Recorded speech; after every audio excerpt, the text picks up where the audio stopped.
What's up, everybody? My name is Tim Roswick, and today we're going to talk about distractions, more specifically, how you can keep distractions from stopping you from doing what you want to do in life.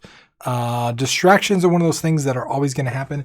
In fact, you got a phone that is designed to distract you. That's how they make money. All these internet companies, all these beautiful places that we use and love every day, they make money when they distract you and get you to look at ads and get you to more user time on their sites and all this stuff. So we live in the internet of things where distraction is almost something that happens hourly, minutely, if that's a word, like definitely on the daily.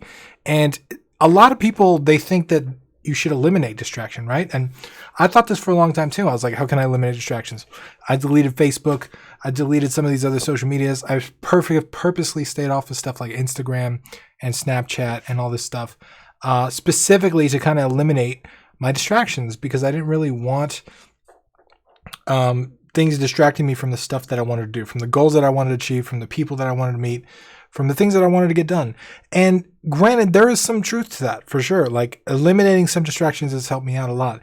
But what I've realized is that the stuff that like I want to distract me, the stuff that's very difficult to eliminate, is a lot harder to get rid of than I thought it would be.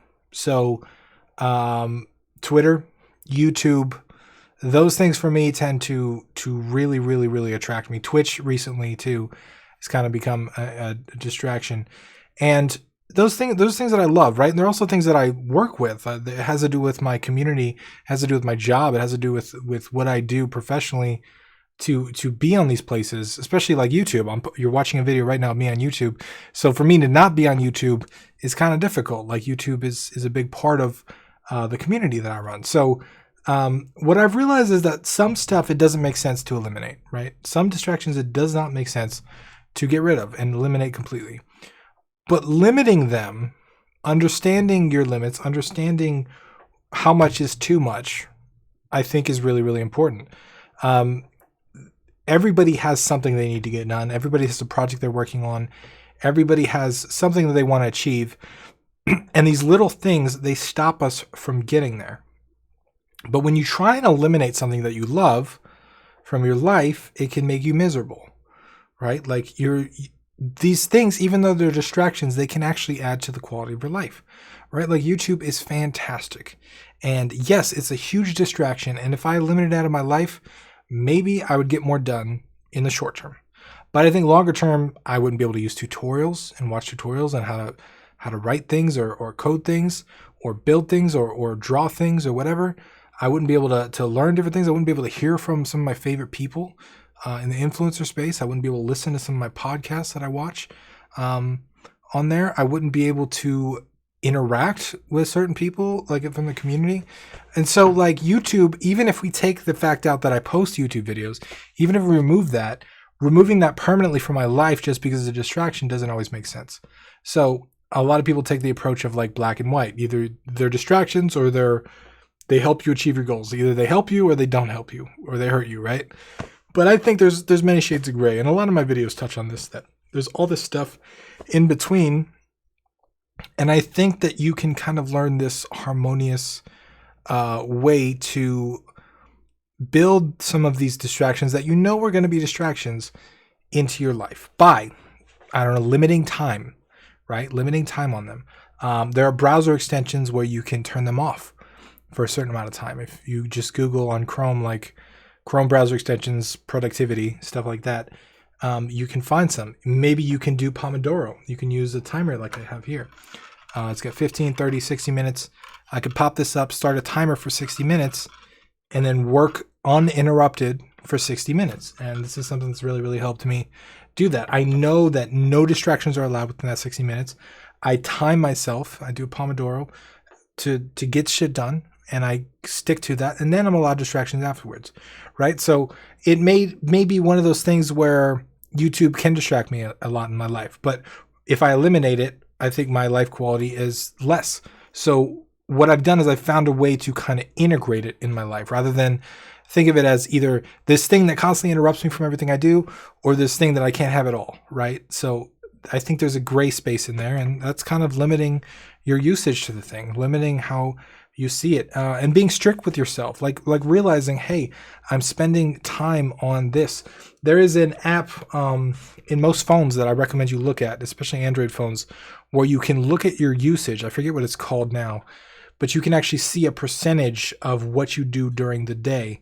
And that's really interesting to pay attention to what's distracting you, what you're spending your time on. Because a lot of times you don't realize how much time you're spending on these places, right? You don't realize how much time all this. I remember like Nicole and I, we decided to download Pokemon and play emulators on our phone.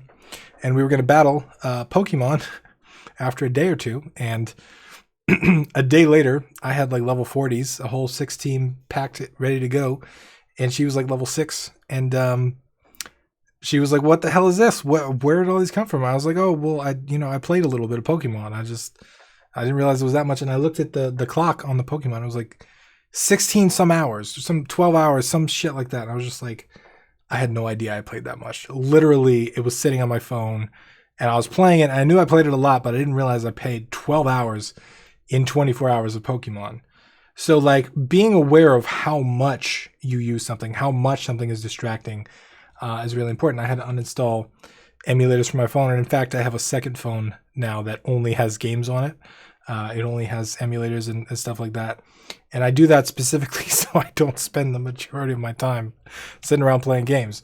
Because it's important, right? Understanding distractions like that in that context of how to integrate them in your life are important. And that tends to work for me because I can play games before bed or whatever I do, and I can integrate it into my life in a place where it makes sense. It doesn't make sense for me to play games during the day.